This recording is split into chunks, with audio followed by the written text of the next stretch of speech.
beautiful thing right now. Rise and shine, it's a beautiful day. I am alright.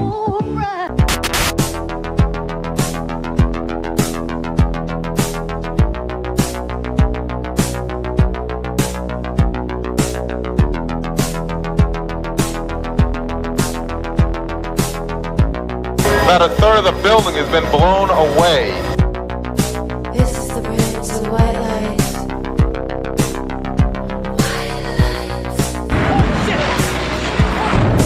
Our very freedom came under attack in a series of deliberate and deadly terrorist acts. And at that point, we were taken for another round of questioning, this time related to our allegedly being members of Mossad.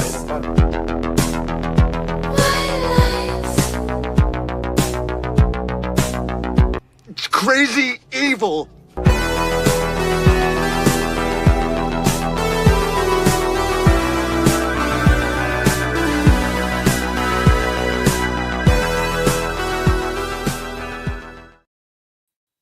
What the fuck is up, people? Welcome to another, I said I already did. I don't know what that was about. My brain's being weird. Yeah, had a little bit of a, threw things off. A little bit confused, a little befuddled. Something happened today I didn't expect to happen, but we'll get into that in a moment. A little bit of the gay drama that we'll go into today, but positive development. But anyways, I fucked up the intro, so I do want to let you guys know, welcome to the No Way Jose podcast. This is the morning dump. Someone said audio sucks. Does it? Let me check. Yeah, alright, I see what's going on. Give me a minute. For some reason. The shore. Alright, this is what I got you guys here for. Beep, pop, boop, boop, boop. Can you guys, am I better now? Am I better now? Am I better now? Better now? Am I better now? Am I muted? Am I muted? Good. Cool. Yeah, no, this is one annoying thing about doing solo shows, not having a producer. It is that, like, you just, I don't have anyone to be like, hey, your shit's fucked. So you can get tricked a lot of times. And so you got to check the individual little settings. I thought it was on the correct audio, but my bad. These are easy little oversights to have. And it tricks you because it usually, like, defaults to your settings, like, whatever your normal, like, mic, camera, whatever settings. But then it does weird shit where it'll just go months and whatever and just be fine and just be just kidding. Fucking just not doing that anymore and just completely changes up the settings. So you're like, oh, okay, cool. I'll just look like an idiot in front of all you fine people. But welcome to the No Way Jose podcast. This is the morning dump. I'm your host, Jose Gelison. It's a beautiful, what is it, Thursday morning, June the 12th. Someone says, cut your hair, hippie. Fuck you. I'm not. You old broad. I'm just kidding. I like you, Robin. But yeah, hair stays. Sorry, guys. I'm filling in the mold that Ian Carroll left. Once he cut his hair, he lost all his strength. Now all the parapolitics, people think he's feds and stuff. So I'm just growing my hair out. I'm filling that in. So, but yeah, no, there was some interesting stuff that happened. I don't know. I swear it's like every time it's like fucking, I don't know, maybe like an hour or less before the show or something. I guess this one was a little bit more appropriately timed before the show. But yeah, there was some positive developments in some gang violence that we've been talking about on this show. For those who care, for those who don't, I don't know, skip ahead a little bit. Watch the replay later. If it really bugs you, you can check I usually put the timestamps in there so you can get past it. I don't even put, like, drama shit like this, I don't even give it a timestamp. So if you see, like, anytime you see one of these and you see, like, starts later, like, intro, all that stuff, I don't even include it. Like, it just jumps right to when we get to content. So if that's a problem, which I fully understand, because it's, like, my whole gripe with all of this was, like, hey, I'm an adult male, and, like, why am I hearing all this gay drama? So I understand why you guys would want to. You guys come here for content, I would assume, and I've got a lot of good messages from you guys, but we'll get into that. We have quite a bit to go into for content, so I'll try not to linger on the other stuff too much, although I don't really feel like I really need to. I think we should be good. I really don't really see why this should, although I say that all the time, and then I find myself finding some, like, incisive point, at least in my head, and then spending like a 20-minute little fucking rabbit trail that doesn't really matter. But I think we can knock this out pretty quickly. But I guess let's stop pussyfooting around it. Let's just go ahead and get right into it. The good stuff, I know the past couple days have been kind of I don't know, this show has been poisoned, I guess you can say, with negativity in the past few days. Although judging by the views, you guys like it, but I don't like it. I don't like you guys are getting excited about it. I mean, I'm not gonna lie. There's sometimes when you get into the heat of battle, you get a little excited. So I do try to pull away from that, and I don't know, but so we can see. Actually, we'll start with the original. This is from Raven. So just kind of without, I guess, providing too much commentary, I'll just kind of read it as it is. And then give my thoughts. He said, I'd like to apologize, and I won't do the ads because that's weird. I'm just going to say who it is. I'd like to apologize to Clint. I'd like to apologize to Jose. I'd like to apologize to Toad. I'd like to apologize to Cole. I'd like to apologize to Top Lobster. It doesn't matter what I believe in what I said. Now that it's been said, I've realized what role I played in this. I gave in to anger and resentment. I allowed it to enter me, and through me, I broke apart something that brings joy to people. I'm not trying to fix what's been broken. I don't have the power to do that. I'm taking accountability for the role that I played in this. I can justify the part I played in a million different ways if I try, but the truth is I gave it to something that flies in the face of what I believe. This is faith versus fear, and I willingly chose fear. I know this will look gay to people. I know it will look gay to the guys I'm apologizing to. I know people will see this as weakness and will come for me in the comments. So be it. I'm sorry. And I'll say I didn't see this as gay at all. I saw this as... I don't know. I guess I saw this as unexpected and a pleasant surprise and good. Because, I mean, I'll be honest, I did not... I mean, I still mean everything I said the other day. And I still think that's true. And but at the same point, like either some combination of maybe my assessment was a little bit off, or he seems to be at least recognize it and working towards bettering himself. So either way, that's a good thing. I accept this apology. I still, like I said, I still look, I guess, to like as I said, I have to be honest. I still kind of look at him now after kind of seeing the things, as I said before, many times, has been revelatory. He's kind of lost a few notches, I guess, in my eyes. It's definitely, but this is the right move, in my opinion. This is a very classy move in the right direction. I mean, maybe in the future I can find that I was wrong, or some combination of, I realized, oh geez, like he just really realized some flaws in himself and worked on it, and so it's a good thing.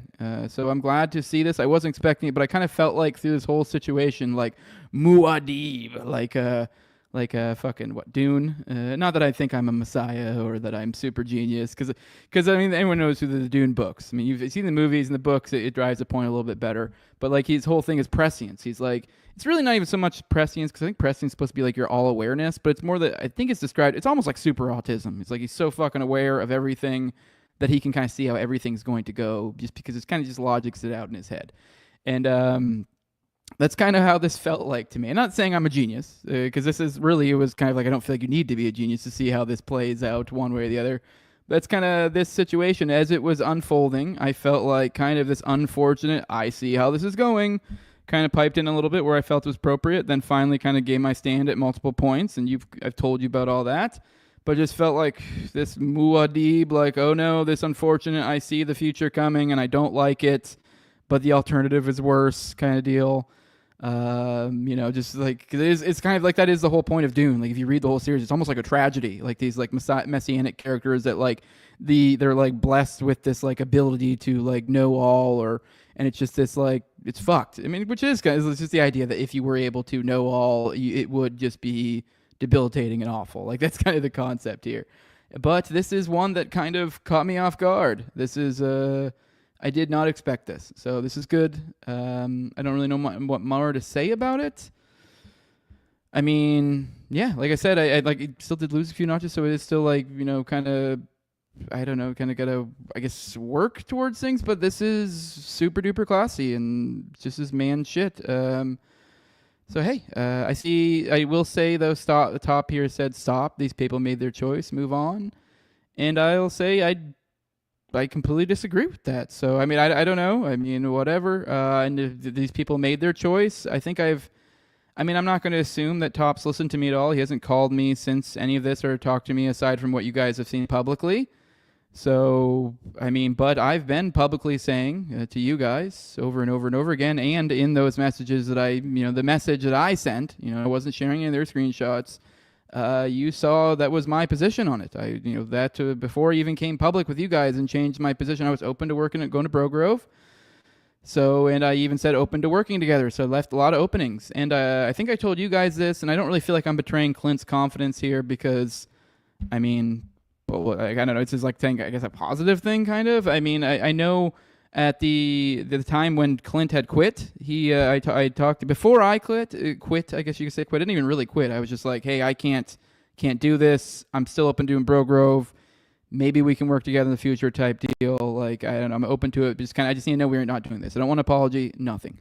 So it's like, I feel like I've kind of driven that point. That's where I'm at. I'm completely, I don't know, I've even kind of lost where I was at with my train of thought. But I don't know, whatever, you guys get it. I think I remember what I was telling you about the phone call. I do think it's worthwhile you guys know this is right before, I believe it was literally right before I probably dropped my message because I may have, maybe, I don't know, I forget the timeline. The time's hazy, but I think I talked to him before I even dropped the message, shortly before, but I'd already made up my mind. So Clint had no part in this decision, whatever. I don't think I'd even talked to him yet, but I just called him before I did it just to check in with him, just kind of be like, yo, where are you at? Because I knew he'd quit, and I kind of wanted to know before I made my decision, like how open he was to possibly working together, because I still wanted to work with, I did not want this. I didn't want this. I was open to working together.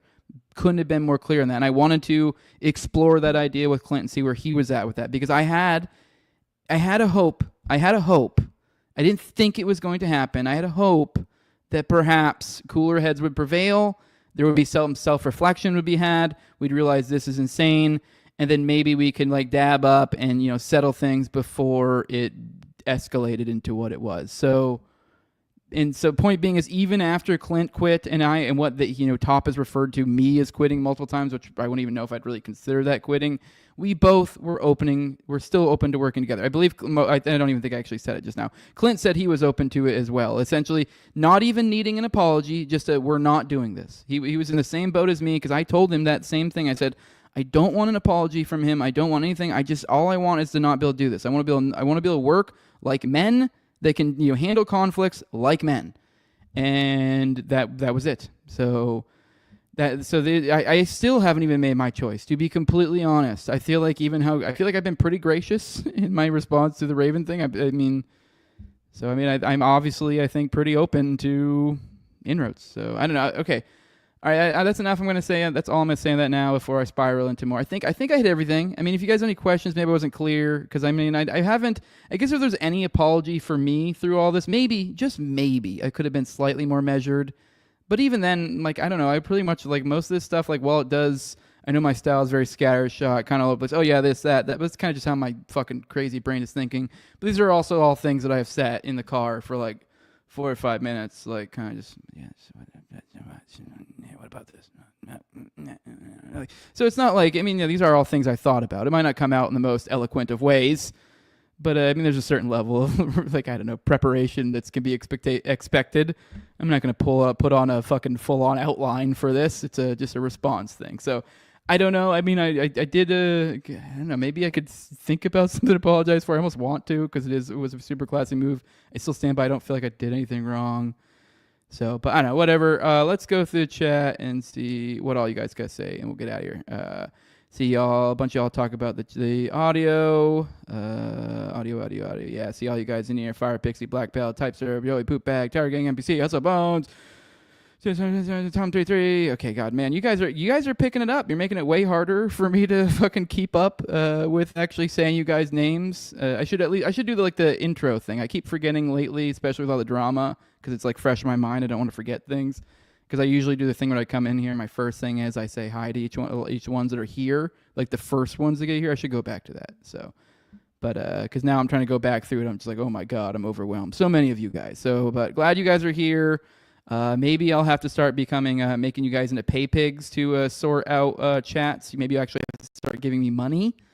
Although I'd have to figure out a way for you to give me money. You can do that on Rumble, but I think I need to integrate that in my StreamYard, and that way I can bring in the chats on the screen. But either way, all right, let's go through some chats. Oh no, did y'all fags kiss and make? I wouldn't even say that. As I said, I still don't know if I'd because I guess. how to put where he's changed in a categorization in my head. Like I said, he's still notches below where he was before, but I would know. I don't have I'm not gonna have open contempt for the man, nor even really private contempt. I don't have. If someone came, like a friend came to me, I guess let's say an acquaintance came to me and was like, hey, I'm getting ready to do business with a man or do this with that guy, and they wanted his opinion of him at this point in time, let's say like I said, like acquaintance, like someone that just wants like a cursory understanding. I mean, I guess maybe it depends on what you're doing, the degree of like a partnership they're trying to have with them. In my relationship, but I probably wouldn't really say much. I don't know, maybe some minor, but I mean, maybe if it was like a close friend and they really wanted honest assessment from me on him, I would just kind of be like, okay, here's his flaws, here's this. So but I'm not gonna I'm not gonna try to I know my point being is it's someone it's that people could work with. I think they should just at the very least, maybe at least at this point in time, be aware of these things. Perhaps, but that's not something I'm going to make a thing of, I guess is the best way to put it. I don't know. Maybe I can think of a better conceptual way to say where he fits in my head now. But either way, classy move. So, someone says your tism really came through this one. I guess so, yeah. Scrolling through. And I see people saying, what are we talking about stuff? And if you don't know what we're talking about, then don't worry about it. You probably shouldn't know what we're talking about. So... Tom 3C says all parties fucked up, but Top seems to be the only one refusing to admit it. And you know what? I don't even want admission. I mean, I don't really know how you could... I mean, I don't really know we'd move forward without one. I don't know. I'm trying to think of a crafty way. I just need some sort of strong signal, even if it's just a behaving in a good faith way or something. I don't know. Something to be like, oh, okay, so we're this thing is passed and whatever this is, and I think I have this at least an idea that I think you realize what the fuck was that? We're not doing that again. I don't need another man to submit to me and apologize or anything. I just need to confidently feel that this isn't what things are. So, but yeah, so scrolling through. So Jose, are you really gay? Is there just some joke between you guys? Sorry, I have to ask. I don't know. Do we really joke about that much? No, I'm not really gay. I just showed you a photo of my wife the other day. There's literally a thing on the wall right here of her. So yeah, I know I'm been married for what is I literally have it tattooed on here. What are we at? 2011. Since 2011. Been married for a hot minute. I have two teenage daughters. Well, one 12, one 15, but it's just easier to say both teenage at this point. So basically two teenage daughters. So I'm I don't know. I mean, I get about as much pussy as a gay guy. Stupid married joke. That's just being silly. No, I don't know. I mean, I guess maybe I haven't really searched that deep down in there. Maybe I am. I've never tried it out, but I don't think I am. All right, scrolling through. Raven isn't the type to intentionally inflict harm. I'm very sure it was accidental in the course of him defending his friend. Which perhaps, I mean, I don't know. I'm trying to find... Because that's the biggest thing that kind of I guess, I don't know, just cuts I just, as I said before, it's kind of some combination of disingenuous or fucking stupid is what happened here that I'm just kind of I don't know. The stuff I saw, it just seemed very manipulative, deceptive, feminine, chaotic energy. So but as I said, I don't know. I guess I don't want to dwell on it too much because I do feel I don't know. Maybe I got under his skin. I know I kind of was, even mentioned earlier, he's looked like a defeated man. I just kind of got a weird vibe. So I don't know. Maybe he just kind of was feeling it. It is what it is. I'm glad. I'm really glad. So, I mean, even if it's just not for his sake, I mean, he's got a wife, he's got kids. I mean, I don't know. Because I really genuinely was kind of I was kind of grossed out because I just knew the situation and saw it and just kind of this is a man that has to look himself in the mirror. And I'm glad he did this because... Good. I mean, he's on the good path. He's self-improving. And that's kind of really all you kind of can do as a man. I mean, we all have our flaws and things happen and mistakes. And I mean, I don't know, we've all fucked up and done dumb shit. But at some point, you just kind of got to all you really can do is try to be better than who you were yesterday. So I'm glad he's taking that path. So it's good. Eddie Grimm, is your wife shorter than you? Yes, even in heels. So fuck you, Eddie. In heels, she's probably an inch or two shorter than me. She's 4'11", 5 foot. She's short. Yeah, she's a little adorable thing. So what are the topics? All right. Yeah. Okay. Yeah. So the topics today, you guys see there. We have a few things to go through. Some crazy foreign policy stuff. But yeah. Tom says no matter you slice of the hour rant over a 9-minute clip he wasn't involved in was scarier than 5 guys, fucking 4 guys. Exactly. That's kind of where I'm at, and I'm like, yeah, it's just like I try to find a way to, but hey, I mean, like I said, he apologized. So like I think this is really big. This is really cool. I mean, not that I've really seen any of you guys, I think, being shitty to him. Not that I feel like I've ever weaponized you guys or even really made you my guys, I guess, in that way. I've never been that kind of a streamer. So, I mean, but if there are any of you being shitty, don't. I mean, this is good stuff. This is really good stuff. I'm actually genuinely happy about it. So, all right, 5th guy is Toad to somebody. Okay.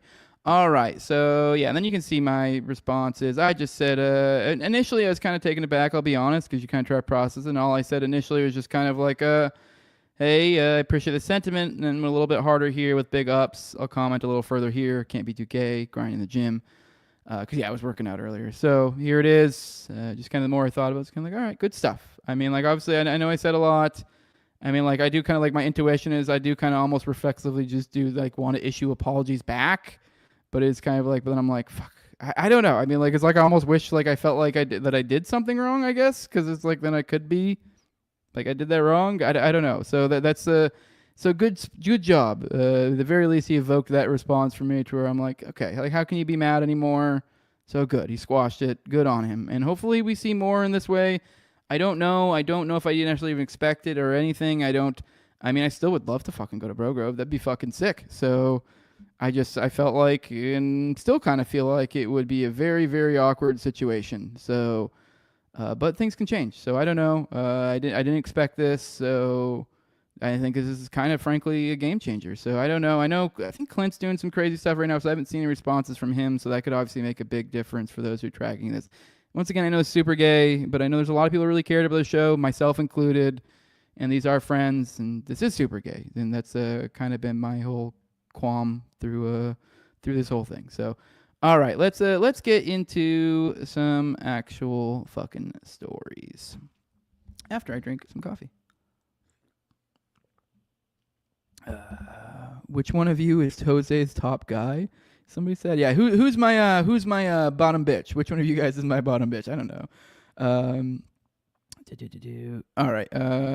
So maybe apologize for the rant. Just have an apology out there, but you're in the right from my view. I mean, I guess that's kind of what I was saying, in that, like, you know. So yeah, I don't know. I mean.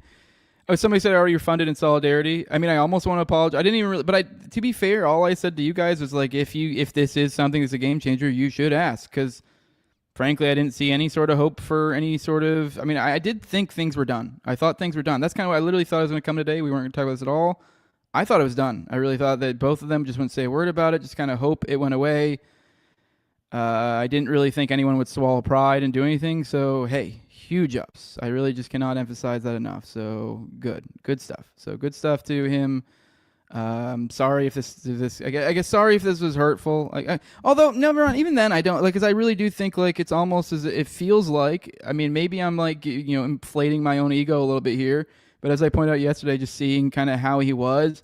Maybe my analysis was just that incisive, and I really feel like it kind of got under his skin a little bit. So, I don't know. It's almost like a truth you kind of need to hear. So, I don't know. Hopefully, I mean, I think he does have a lot of great values. He's an amazing presenter.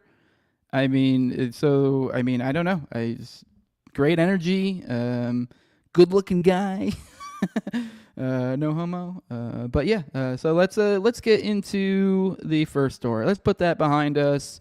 Hopefully more positive developments in the future, or just no developments, one of the two.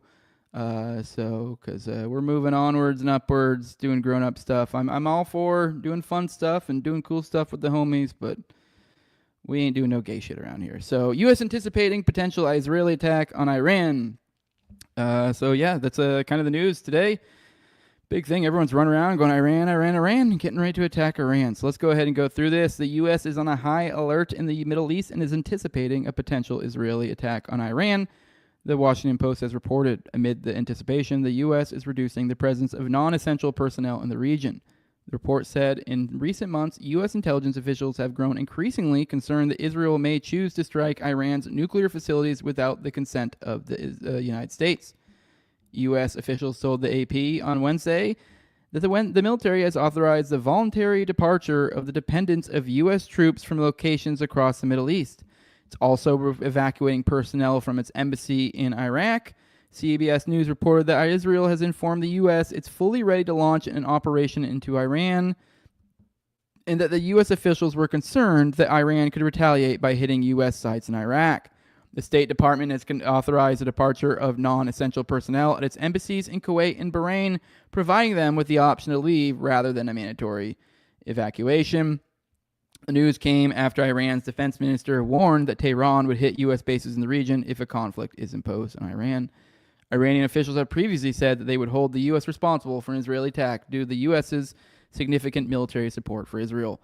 Previous reports have said that Israel was considering attacking Iran to disrupt negotiations between the U.S. and Iran. According to the New York Times, Israeli officials close to Prime Minister Benjamin Netanyahu believe that the U.S. would have no choice but to assist Israel militarily if Iran counterattacked. Which, unfortunately, they might be correct. Hopefully, just hopefully, all those rumors of rifts between these administrations was true, and if this does happen, that we just double-cross their asses. But the current tensions come as Netanyahu is facing a political crisis as ultra-Orthodox parties are threatening to dissolve the Knesset over the lack of a draft exemption for Israel's Haredi Orthodox Jews, although, according to latest reports, the crisis may be diffused. Trump's also been threatening to bomb Iran if he fails to reach a nuclear deal, and he continues to publicly demand the elimination of Tehran's nuclear enrichment program, which is a non-starter for Iranian officials. He said on Wednesday that he was less confident that a deal would be reached. According to a recent report from Axios, Trump gave Iran a deadline of June 12th. That is today, and that is part of why I think everyone is on edge. This is the day. This was, months and months and months ago, I think. What does it say? Yeah, I swear this was like months ago. He said June 12th. So no one really thought much of it at first, but now it is a lot more spooky now that it's up here. All right, and then also we mentioned within that Iran warns it will hit U.S. bases in the region if they launch an attack. So the Iranian defense minister warned on Wednesday that Iran would hit U.S. bases in the region in response to a conflict being imposed on Tehran. Nasirzadeh made the comments with the backdrop of uncertainty over the nuclear talks between the U.S. and Iran and President Trump's threats to bomb Iran and if an agreement isn't reached. Some officials on the other side threaten conflict if negotiations don't come to fruition. If a conflict is imposed on us, all U.S. bases are within our reach and we will boldly target them in host countries. Okay. Well, I mean, there's maybe some room for interpretation there. Iran has advanced ballistic missiles, and an Iranian counterattack on U.S. bases in the region could result in thousands of U.S. casualties. Earlier this year, the commander of Iran's Islamic Revolutionary Guard Corps said there are 50,000 American troops at 10 bases within reach of Iran's missiles. So I guess let's hope cooler heads prevail here. I mean, I don't know. I hope a raven appears. I don't know how this is going to work. I mean, I would hope they would at least have the discernment to not attack us, at least not initially, before there's some sort of response. That way, like, why would you bring U.S. into it right off the bat? And I would assume that probably will be how things would play out if this spirals out of control. But things ain't looking so hot. Let's roll back to the chat, and then we'll come to maybe why. I think maybe one of many reasons why they're getting a little bit squirrely, although the June 12th was already kind of out there. So let's roll the chat, spend a minute, see what you guys have to say. Ooh.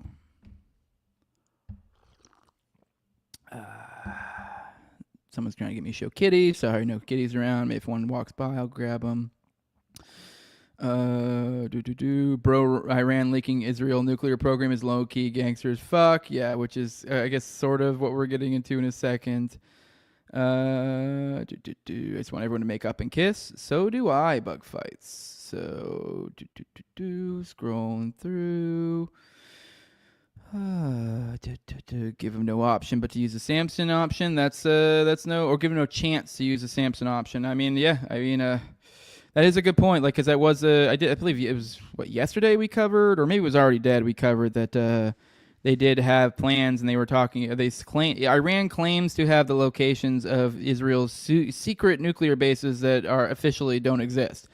And everyone knows about the Samson option, which is the idea I guess it's obviously not official since they don't say they have nuclear, but it's kind of this well-known thing that apparently their nuclear deterrent plan is if attacked, essentially, like if they're going down, everyone goes down. That is the Israeli motto. So, all right. Pick up the likes, people. IB Denmark's right here. So I see all you people looking. I see no likes. Pick it up. I need to get more aggressive and get more like grifty, so that way you guys can give me money, and that way I can do this full time. Okay, let's do that. I'm just kidding. I can't do that. It's against my nature. I can't be grifty. It's just not me. I'm not me. All right. Here we go. This is kind of what I was getting into. IAEA, an instrument for Israel, secret documents seized by Iran reveal. And I did kind of mention, we've kind of, I guess, through piecemeal and different streams that I've been doing, kind of go into some of these different documents and the claims around them. I just went into the claims that they have uncovered documents, Iran uncovered secret Israeli documents that found that, like, within this trove of documents, gave them locations of the nuclear facilities. There was also stuff, they made claims that there was stuff supporting their, Western countries supporting their nuclear program. All sorts of stuff. And here's another one of these, and this is the IAEA being an instrument for Israel. This is from these secret documents. Now, the IAEA, that's the fucking agency that they have keeping track of essentially nuclear type shit. I mean, obviously, we're about to read this thing real quick, but just kind of to prime you for it. That's what it is. So they literally, like, as we're dealing with this Iranian, we're dealing with this, working on a deal. The whole, backdrop here is like, oh, we need a nuclear deal so that Iran can't get a nuke because they really can't have a nuke because they're next to Israel, and then they'd supposedly maybe nuke Israel, even though Israel has nukes, even though they're not supposed to have nukes, and even though their nuclear deterrent plan is to destroy everyone if they're threatened. Anyways. This whole deal we're doing, like, it's like the whole idea is like, oh, well, if you're going to have any sort of nuclear stuff, well, then we need to, if you're even going to have that at all, then we got to have, inspectors, people who come and look at this shit, this.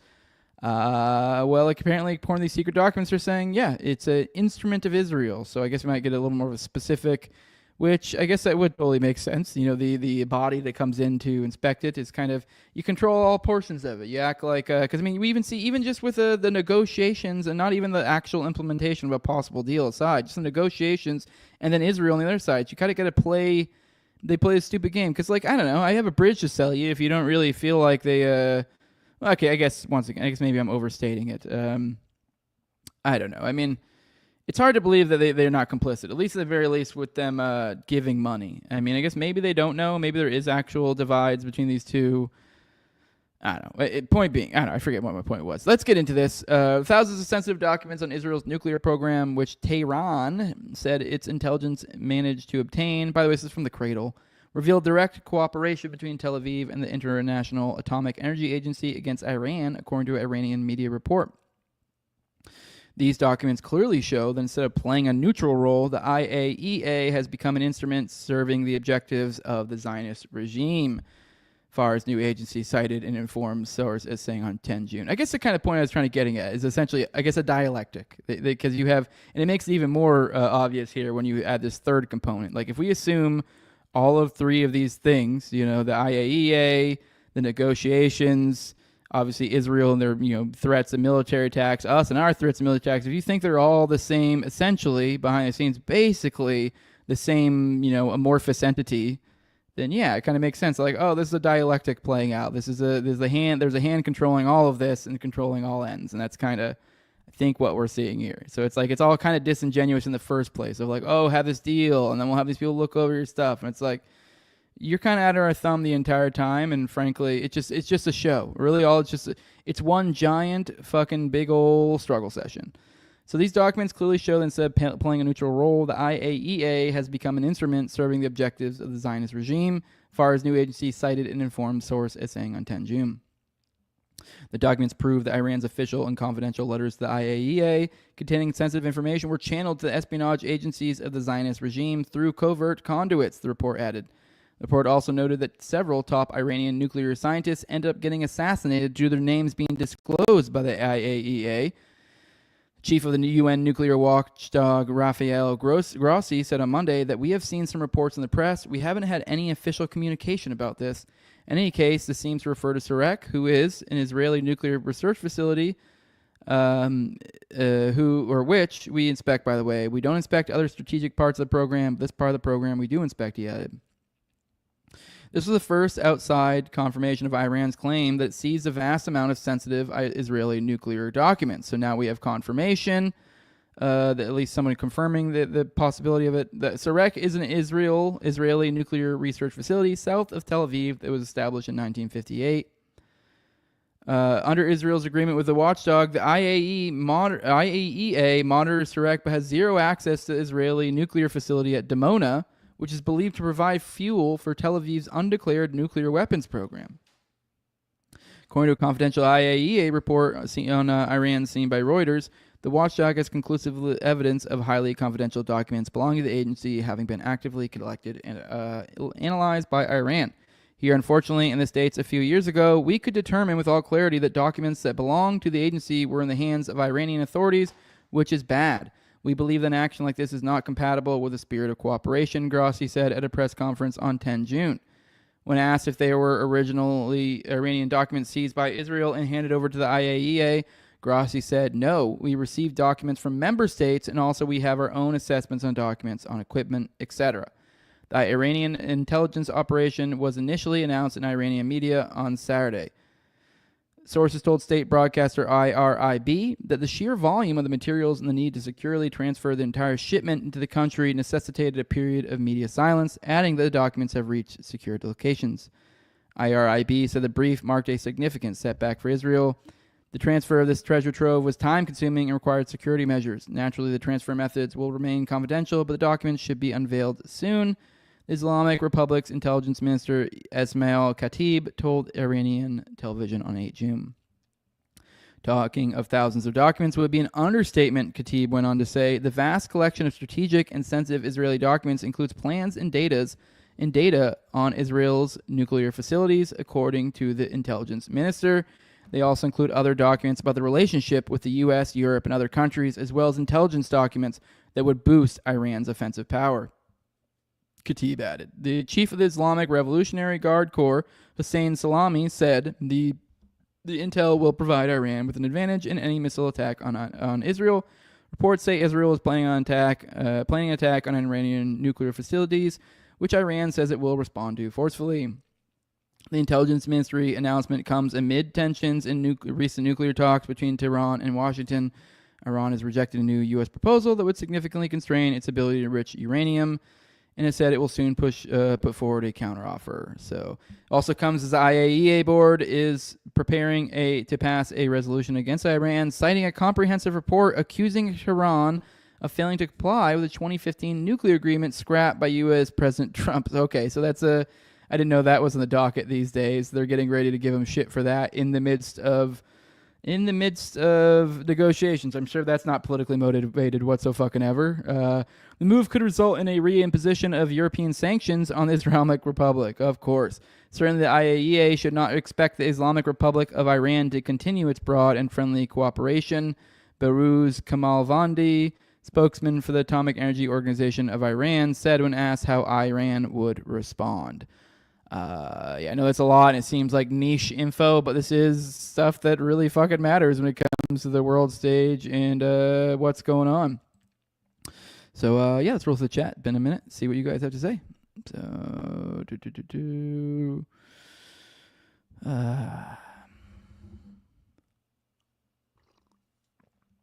the Samson option is suicide bombing, but they are the good guys. Yeah, no, says Wise Oak. Yep. How the fuck is everything about Israel? Why do they think they're so special? Yeah, I know, right? They are God's chosen people. Supposedly. All right.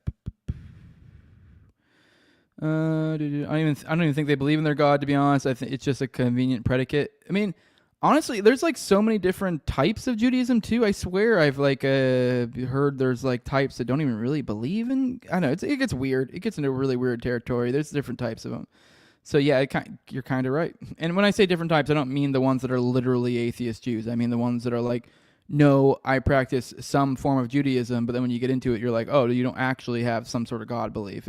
It's weird. I don't get it. Once you get into the weeds of Judaism, you realize like, oh, this totally is not what I understood as a young Christian boy with, oh, this is just like they have all the beliefs but the New Testament stuff, which like, frankly, if that was the case, that would be pretty fucking god-awful already.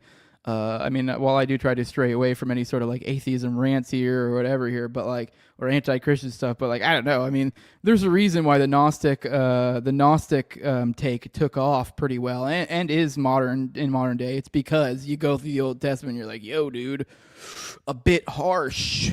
I don't think you need to kill them all.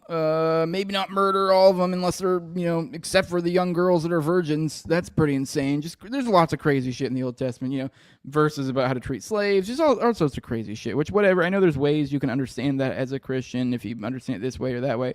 I don't even care, but it's just kind of, I forgot what my even point was. Just, but let's scroll through this. So, wait, Towering Dead says catching 45. What the fuck? Yeah. I don't know. We'll see. I mean, maybe. I mean, I didn't expect this to happen with Raven. Maybe more stuff will happen. So, oh yeah, I remember what I was saying. I was just getting at the different types of Judaism and how they don't even really worship God. And you're like, so I don't know. But yeah, but they'll be the first ones to appeal to that. So, all right, let's scroll through the chat. Oh, not the chat. I already said that wrong. Let's go to the next story. All right, inside the MAGA versus Hawk battle to sway Trump on bombing Iran. Basically, the long and short of this is you got this little fucking faggot cue ball in the White House. This is Mark Levin, this insufferable fuck, which, man, as hearing about this story this morning, I guess essentially the idea here is he's been whining and dining. They went out, they met together, blah, blah, blah. Like, recently, there's all sorts of reports. So it's like, what the fuck is going on? Are you like, Levin is like an insane Iran hawk. So... And he's also been talking mad shit about Witkoff, who's been, Trump's main negotiation guy. And from outside looking in, I mean, obviously I have my suspicions, but it seems like Witkoff generally kind of a force for good. I mean, say that with really like, I don't know. It seems the impression trying to help. At the very least, like, sort of like, hey, could we, like, try to kill less people? At least that's the perception he's putting off. Levin doesn't try to put that off at all, and attacks Witkoff for putting off that perception. So a little bit sketchy that fucking Trump's been hanging out with this demon. It's a little bit like, why? I mean, this guy can't have good numbers. There's no way in hell. I mean, I guess he probably has a crazy boomer audience, but he is still... recently, I don't remember why. There was something with him recently. He did something gay. And I just, it was the first time I ever watched it. And it was still 100% just the radio format. So I guess I think it's all he has is a radio show. So it's and it is it's just weird seeing the radio format. Like even when I hear it the few times I listen to the radio and it's like, it's not even this format. Like he even has like a dated radio format. So it's not even a radio format by today's standards. So it's like, it's the shock jock, like we read a bunch of half ads, we repeat ourselves because, we're doing the thing where like we're essentially inviting the audience back in at every break. It's weird. But yeah, he's been palling around with him. So a little bit concerning if we're trying to see what the fuck is going on behind the scenes. A little bit of an indication that perhaps we're a little bit fucked in the days to come. I hope that's not the case. I really, really hope that's not the case. All right, let's, before we get into some sad stuff, I just want to poke through here real quick. Oh, yeah, he talked shit on Tucker, maybe or on Dave. Maybe that's what it was. I think so. He's an absolute goblin. Yeah, he's the fucking worst. The fact that Trump gets his info from radio hosts is hilarious. Like, dude's retarded. Exactly, that's kind of my point. Like, Levin is legitimately just fucking retarded. Like, you listen to me, it's just dumb. Like, dumb. It is like a boomer dumb. I have some talking points. I can't even wrap my head around alternative perspectives. It's just it's a something, So yeah, I don't know what's going on there, and hopefully it doesn't continue. All right, here's a story that I don't know. I don't know if we ever covered this when this first happened, but I don't know. This made me cry this morning, so kind of wanted to bring it up to you guys.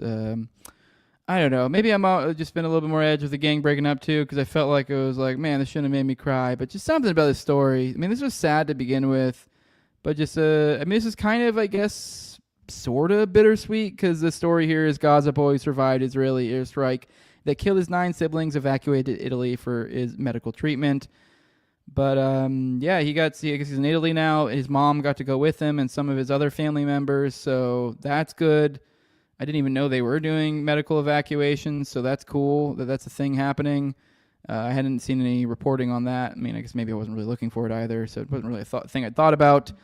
But, yeah, I mean, I know we may have reported on this show. It's been reported in a lot of places. There was obviously there's been a lot of people killed. But, like, so in a certain sense, this is just kind of a tearjerker. So, I mean, obviously people died here, but this is distinct in the sense that it's like, this was literally a household with 2 parents. Both were doctors. One was on shift. One was home with the kids.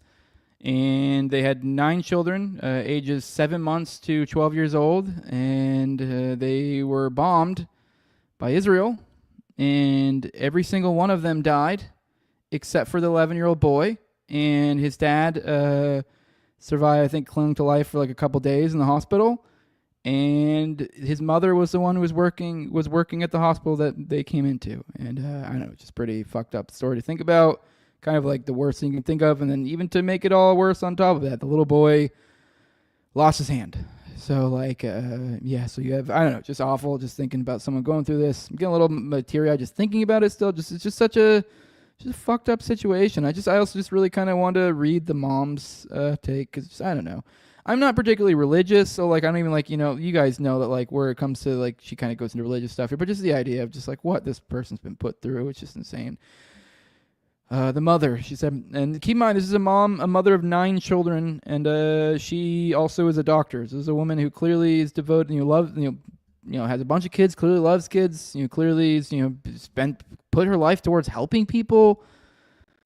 Like, I don't know. She says, I'm a woman whose children were killed, nearly all of them, when all I ever wanted to do, I'm sorry, I started the wrong spot. She goes, that's where she starts. She goes, I am not strong. Everyone says I am. They call me a hero because I keep going. But I want the right not to be strong. I'm a woman whose children were killed, nearly all of them, when all I ever wanted was to protect them. Not just their bodies. I want to protect their feelings too. If God allowed this tragedy, there must be a reason. There has to be, but I don't know what it is, Allah said, added. So, yeah, I mean, it's a just fucking awful. So this little boy lost every single one of his siblings and his hand. And now he's growing up with just his mom. So, I mean, it is happy that they got out of there. But, man, this is just fucked up. Just fucked up world. And then to add to that, we go more polling information coming out of Israel. 64% of Israelis say no innocent people in Israel. Well, you know what? I think Adam al-Najjar, the 11-year-old Palestinian boy, I think he was probably pretty goddamn innocent, personally. So, that's just my opinion. So, pretty fucking wild. And this is so this is, I don't know, not a whole, obviously these people aren't evil, so there's obviously the inverse 36, but boy oh boy is a spirit of evil not fucking just rampant through that country, so, I don't know, and it's just gross stuff, and then as if that's not worse, as if that's not bad enough, then we hear Smotrich talking about terrorizing the Palestinian economy furthermore. And this is due to threats from other things. So essentially, Israel's far-right finance minister, Bezalel Smotrich, has canceled a waiver that Palestinian banks rely on to operate hours after five Western governments announced he faced sanctions along with to operate hours. The wording was confusing there. To operate hours after. So they're saying this happened hours after. To essentially, these Palestinian banks require these waivers. So this is along with fellow ultra-nationalist minister Itamar Ben-Gvir for inciting violence against Palestinians in the occupied West Bank. So essentially, remember recently this back and forth we had with these Western governments saying like, hey, there was like rumors. I don't even know if they'd say it publicly anywhere. There was rumors that they were considering supporting a Palestinian state. And then in response to those rumors, Bezalel Smotrich announced a fuckload of settlements. And, he announced, here's actually what makes it even crazier. He announced that if they did announce a Palestinian state, that they would annex the West Bank. And the crazy thing is, like, to annex is just to take it over. And it's like, if you understand the history and how the settlement works and stuff, they've kind of basically been doing that anyways.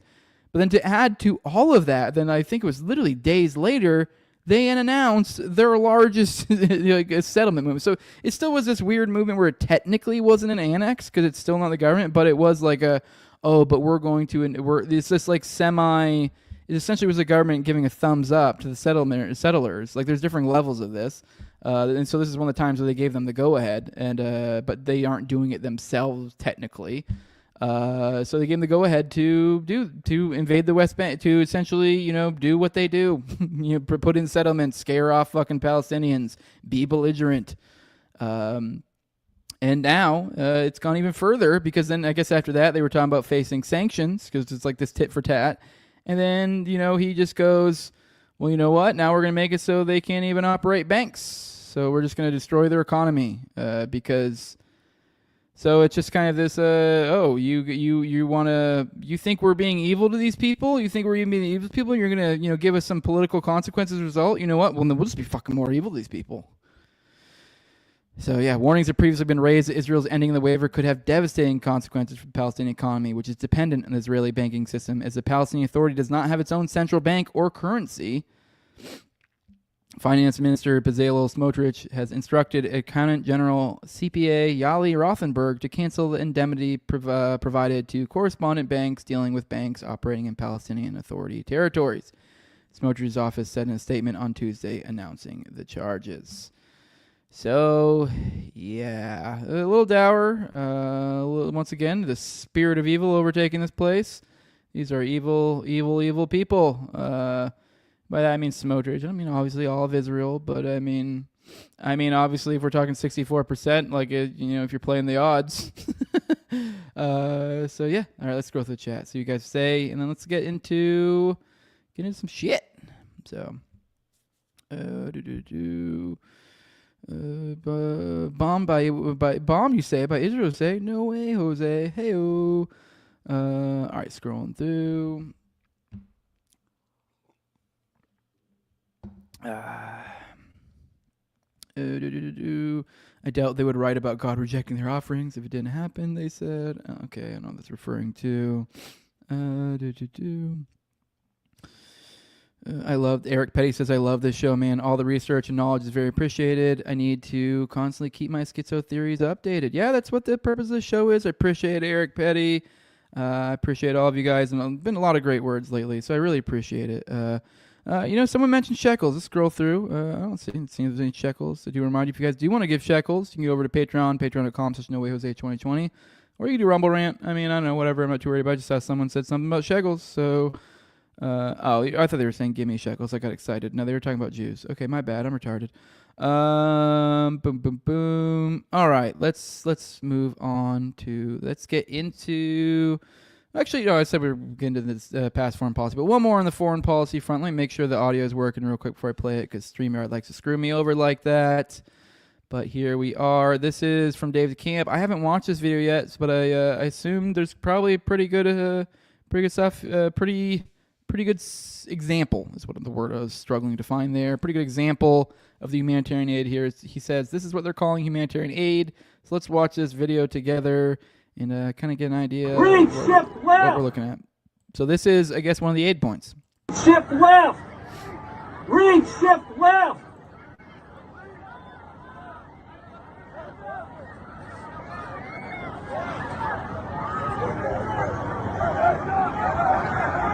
Read! Read shift left! Read shift left!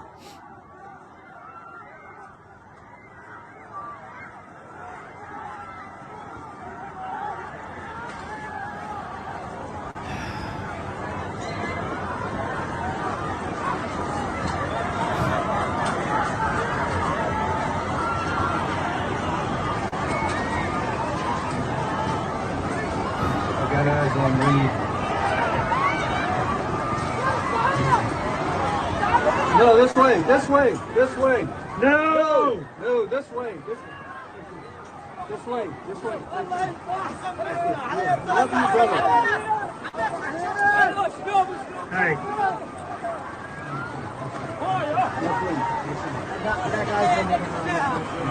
Yeah, I got him. So yeah, just a literal stampede. And keep in mind, we're still dealing with it. I haven't covered it because I didn't cover it today. I don't know if there even was one, but it seems like daily there is a people dying here. So that has now entered the point where that has become rote and not even really all that reportable, in the sense that like now it's just you're almost being redundant if you cover this on a daily show. If you go, oh, yep, more people died at an aid place, you're just like, okay, you may as well just kind of just assume that's the case at that point. So that's where we're at. And it's, as I said, it's super predictable. You can literally see this horde of people coming over the ridge here because you're starving them to death. So, yep, this is I don't know, all too predictable, unfortunately. So let's get into the big story today. Let's go through this. This is from Siggus Bitter, or at Biggest Shitter. He is the guest that I had on my Vegas series that we never finished. I need to get him back on at some point, but man, oh man, he's killing it. But obviously, it looks like he's been busy at work in the meantime. So good for him. Because I think we got like too deep into. I think he got. I don't remember why. I mean, whatever. You know, people get sidetracked. They have stuff to do. I mean, the way my show is too. It's like you can jump back in it, whatever. I have multiple series that I still could pick back up at some point. So this is no different. So we could easily jump back in at some point, and maybe we will, because he clearly has some more stuff to talk about. So, but 1 second. But here we go.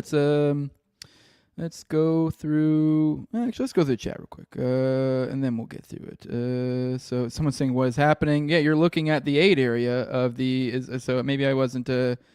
I think you said you were newer, so I've been doing daily coverage. So maybe you just don't know, but these are the aid things. These are what the Gazans. That's the aid points. That is I don't know, when you take millions of people and starve them to death over a period of time, and then you introduce a small little area into which they can receive food. Who's surprised when riots are formed and then get slaughtered by Israelis? Not me, that's for sure. Clearly, these people are well-fed and not hungry and desperate at all. Nothing to see here, says Hustle Bones. Exactly. Yep. All right, let's go into this. So, as I said, this was my guess, and proud of him here for that. So I can point that out. I know how to pick them. I found this guy. So this guy's good. You know, fucking not some big flashy fucking account. I'll just like, look at this fucking dude's kick-ass work. This is a good researcher right here, so props to him. We'll go into that. So he said, I'm so happy to finally be able to share this with you all. He said, ever since the shooting, the official narrative has been that Levi Hancock, the first officer to breach and enter room 32-135/134, did not have his body camera activated. The footage was supposedly lost forever. He provides an excerpt here from an article. It says, there is no video from the officer who breached the door to Paddock Suite and was the first to enter it. His body camera was off or wasn't working for reasons police have declined to discuss. Some months ago, I discovered a few short clips mixed into a Paramount Plus documentary that did not match the known body cam footage that we have. Shows the pictures. Obviously, the pictures themselves probably aren't all that meaningful, but, you know, kind of describing how he got here. After some back and forth with a small group of trusted researchers, it became obvious the LVMPD lied. The Hancock footage did exist. We can finally know what happened during the breach. Which, by the way, I know I mentioned it, he's not a huge, big account. Make him a huge, big account. Guys, go out there. Go find him. Go share this around. Go give him a follow. There's no reason not to. I mean, you know, share good work. So, you know, that's why, like, you get these big gay fucking accounts that put around big gay shit, and it's because you guys let them be big and gay. You need to find the good little people like this and boost them up. This guy should have tens of thousands of followers because this is good shit. It says, given the circumstance of the footage, we started slow. We reached out to the production company of the documentary to see if they could help. Unfortunately, not much. But as of today, we finally have it. Well, most of it. Here's the thing. There's 4 minutes of blacked out footage at the start when Levi is in the room, and some other redactions we don't quite understand. We're currently looking into every possible way to get the footage, to get all the footage. But here it is, the footage we've been working for years to prove exists. I am so happy to share this with y'all. I couldn't be more excited. He said you all, by the way, and I accidentally said y'all, so just so you guys know he's not a hick like me. He couldn't be more excited. I couldn't be more excited for what this means for the case. I sincerely hope you enjoy. He said, huge shout out to the people who worked with me and made this happen. Stick, LVSA, and Eric. Without them, I would be nowhere. Don't know those guys, but hey, props to you too. So, hell yeah. Let's watch this. don't know what analysis we really have to have. Is just more announcing that, like, hey, this is out here. Here's where you guys can go find it. This is obviously going to be fertile ground. Oh, Jesus Christ. It's an hour and 20 minutes. Oh, Jesus Christ. It's a whole hour and 20. This is huge. I hadn't even opened it yet. Holy fuck. Wow. Okay, well, obviously we're not going to be able to watch this, but yeah, an hour and 20 minutes. I mean, is this... Okay. Holy shit. This is fertile ground for researchers, man. This is big. This is bigger than I even thought. So, like... I didn't realize it was this long. So this is an hour and 20 minutes of Levi Hancock's. So yeah, fuck yeah, dude. Props. Big old fucking props. Big old doinks. So yeah, here's an hour and 20. So obviously there's not really, I guess it's, so far as like someone, the layman out there, I guess you're kind of like, cool. But like for the research out here, dude. Let's fucking go to town. Get us some stuff. This has been this sort of thing that everyone's for a long time been like, what happened? This, that. Like, man, it's a lot. There's a lot. This is so much to work with. So I'm looking forward to see what Biggest Shitter comes out with in the future, because I'm sure he's going to have some pretty goddamn incisive analysis to come soon. So, wow. Props. Big old props. That is huge. That's huge. Oh, I'm an idiot. I thought I had the tab shared right now. I'm like going on, like, this is huge. Well, you're not even looking at it. So, just so you guys can see, this is, literally you can kind of see me doing the little overview here. This is the, his cam footage of the whole thing. So, boom, boom, boom, boom. You can see throughout all of it. So, this is shit that supposedly didn't exist. And now it does, thanks to the work of some anonymous parapolitical researcher, which is a beautiful thing I like to see in the world. So that is, fuck yeah. That is great. That's great stuff. This is awesome. So yeah, I mean, expect some big shit soon. I do not know how people can't take this and be, there's just gotta be good stuff in here. So that's huge stuff. That's huge. That is huge. So pretty fucking cool. All right, scrolling through. Jose is not gay, says IB. Thank you. So we were not watching this. Okay, you guys are talking about it. Okay. Jose, can you drop a link in chat to this? Sure. To the YouTube video, I will drop it real quick. So for those who want it, is in the chat. But I did retweet it, so it is on my thing. I mean, like, I just gave you the so it should be easy to find for most people. But I will send the YouTube link to the chat for those who are interested. Right here, boom. Someone says Jose is gay, but not in a gay way. Okay. Now get to analyzing all you autists out there. Exactly. So I want to see how many spent shells there are. Yup. So exactly. These are all great stuff. There's so many of these weird questions that we don't know and that we might actually finally get some answers to. So make your own copy of Jose. It may disappear. Oh, I guarantee you these guys have already made it. I mean, these guys would have to be, someone said window not busted out either. Although I don't know what room he's at. Like, keep in mind, it's an hour and 20 minutes long. So we don't know what room he's in currently. Like, it's the beginning of it. So anyways, fucking big stuff. So, and if you guys do some analysis, you find some stuff, feel free to let me know. This is what Austin's for, exactly. So, yeah, I mean, and he just, by the way, I have to keep an eye out. I think he was telling me yesterday, I think he literally just finished it. So, yeah, it's the very first officer that goes into the room. So, if I didn't drive that point didn't really drive that point home. So this is like huge stuff. I really can't express it much enough how impressed I am. I know I don't really like post and do the whole like congrats, good job on Twitter stuff, because I don't really post much on Twitter. I got fat thumbs and I hate technology. So, but I mean, I'm saying it right here, dude. Fucking big ol' hats off. Fucking huge shit. And yeah, fucking hope to see more of it. It's good. All right. Let's go into Elon. Let's talk about him. Apparently, he just yesterday apologized at 3 a.m. So I probably should have covered this yesterday, but way too much going on. This is it. He says, I regret some of my posts about President real Donald Trump last week. They went too far. And so as a result, I got to name today's episode a funny topic. I got to call it, or at least one of the parts say, sorry, I called you a pedo. I don't know why. I just thought that was particularly funny because I don't know. The idea that this is so you're like the richest man in the world. You have a freak out because you don't like some things, which fair enough. I can totally the substance of the freak out. I'm like, get it. Like, yeah, like fuck that guy. Like, you know, he clearly isn't about, you know, balance or reducing you know, fixing the budget or anything like that. Fixing the economy. Like, that's he's going to keep playing the same games the previous guys play. They're just going to keep on kicking it down the road. That's how it's going to keep on going until this experiment fails. That's just going to how it's go. I mean, maybe there might be, like, in the last administration or two, there might be some, like, oh, we see the writing on the wall, but I doubt it. It's just a what else are you going to do? Like, you have everyone hate you in the world for, like, exactly what you need to do, and then literally, you probably won't be able to do it anyways because of the way the political apparatus moves will prevent you from doing anything anyways. So, like, you know, it's kind of a lost cause.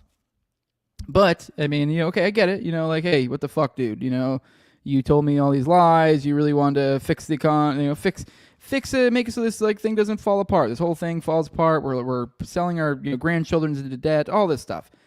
And, you know, then we basically Doe's just might as well have never happened. Everything's just fucked. And he's upset about it. Totally get it. And he goes, essentially, oh, yeah, Donald Trump was on the Epstein list. And you're like, whoa. Okay. So it goes to, oh, yeah, basically, the implication, obviously, he's not literally saying he's a pedo, but he's like, that's the reason why it's not released. But it's like, you're strongly implying everyone's going to get from this that you're going, Donald Trump is a pedophile. And then you later then go, and then to add another wrinkle to this, to even give, I guess, something. And then Donald Trump, nothing was really said about it. No, you know, oh, we'll drop these Epstein files. Nothing.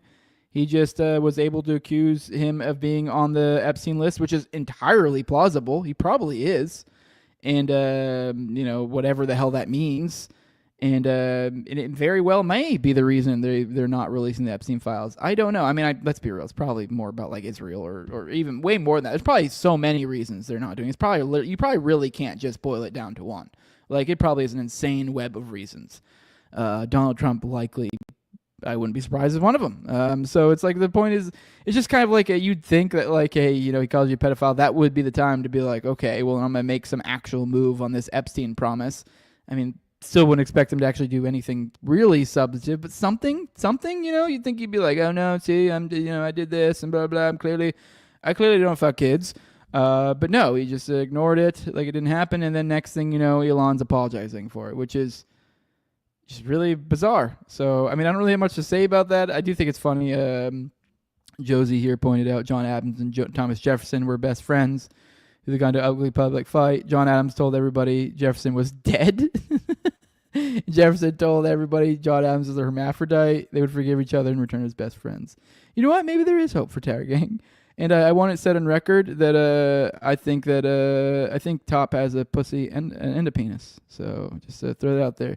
He's got both. That fucking weirdo. I don't know. Just something silly. I mean, the dead one's even more bizarre. Like, I don't know. Maybe there's some like historical context or something I'm missing here that like is like maybe that meant something else, or there's some other. But yeah, that is he's just dead. I mean, it's not really much of an insult. It's just like, dude, I'm right here. What do you mean I'm dead? All right, let's man, we had another one drop like last fucking minute. Big ol' ups to Ken. This is great. While we're giving out ups to everybody. Ken doing some great fucking journalism here. He says con artists are going to look back at Kash Patel as one of the best to ever do it. In the same week, Patel promoted his shitty book on Joe Rogan. A little bit of heat there, but whatever. He's correct. The sitting FBI director also filed a defamation lawsuit against a former agent for saying that he spent more time in the nightclub than his office, which this does bring back to my mind. Did anyone else find it weird? Very weird. How anytime anyone, it seems like, talks to Bongino, there's always this weird, and I'm in there every day at 7 a.m. And you know what, Kash? He's even in there before me. And, man, he's, like, working out. And I see him, and I walk in. He's doing 315 for, like, 4 sets of 80. And, like, he's, like, super fucking cool. His dick's, like, 8 inches long. Just going on about how great he is and, like, you know, how devoted to his work. And, like, and it just very, very just feels forced, you know, like, you can easily tie that into like, we're working hard, we're trying to get you shit, but it also kind of feels like, are you feeling guilty? Are you like seeing this weird dude that like is supposed to be your boss, that you're in this political position you can't talk shit of, or you're engaging with it as well, and he's out partying, gallivanting around, just banging out loose women and fucking snorting blow, and like what looks like, you look at that guy, that looks like you look at the Rogan thing, that looks like the face of the man that's been banging hookers and snorting cocaine off of FBI money for the past 3 months, and is called in front of the biggest audience in the world to talk about all the things that he's been doing when he hasn't been doing anything, and he's been lying to everyone. That's exactly what he looked like. He looked like even his face, he looked a little bit like, kind of like he'd been like, I don't know, a guy that you just kind of look at and you're like, you can tell you've been partying a lot, like your kind of eyes kind of sunk. He just looked kind of worn, which you could also sell it off as like, I'm working 16-hour days every day. I'm overworked. It's like the same kind of look, so you can kind of sell both. But it's like, yeah, I don't know. This is more believable. So Patel wants over $75,000 in damages, even though it's unclear how his reputation was hurt at all. In fact, Patel's arguably done far more damage to his own reputation by doing a 180 turn on his promises and stabbing all supporters in the back. Still got to respect the shamelessness. So that is something to put in your hat. Keep in mind that currently Kash Patel is literally suing someone. So it's a former agent. So we're talking a former FBI agent. So I'm guessing this is literally during this period of time. So actually, let's read it so we can get specifics here. It says, prayer for relief. Wherefore plaintiff Kashyap P. Patel respectfully requests this court enter a judgment in his favor and grant relief against defendant as follows.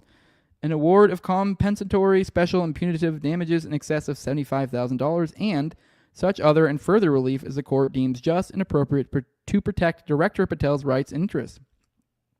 Demand for jury trial. Plaintiff demands a trial by jury on all issues. So tribal, this is dated June 2nd, 2025. So this is 10 days ago. And he goes, and then there's factual background. So this is a portion. Obviously, we're not looking at the entire thing. It says 7, Director Patel is the director of the FBI. Obviously, defendant is a former assistant director for counter to intel of the FBI. Okay, so there we go. Because I couldn't remember his resume. So he's the former assistant director for counter intel at the FBI. So he's been at the FBI before. So I guess we don't know if this is from his previous time or his current time. So as of May 2nd, 2025, defendant was interviewed on the MSNBC morning show, or MSNBC show Morning Joe. I don't know, that was so hard for me.